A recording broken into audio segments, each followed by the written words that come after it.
Hello everyone, how are you doing? This is MD Tech here with another quick tutorial. In today's tutorial, I'm going to show you guys how to remove password protection from an Excel workbook. So this should be a pretty straightforward tutorial. Let's go ahead and jump right into it. So the first thing I do want to point out is if you lost or forgot your Excel workbook password, this tutorial is not for you. This tutorial purely is for people who have a password protected workbook and would rather just remove that password protection just going forward. So that's who this tutorial is geared for today.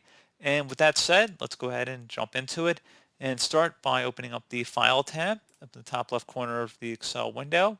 Select the Info option on the left column, and on the right side where it says Protect Workbook, a password is required to open this workbook. Select the Protect Workbook button, and where it says Encrypt with Password, require a password to open this workbook, go ahead and open that up. Go ahead and delete whatever's currently in this field to just leave it empty and select OK, and that will remove the password going forward. So you will likely have to go save the Excel worksheet, and then if we reopened it, it should no longer require a password.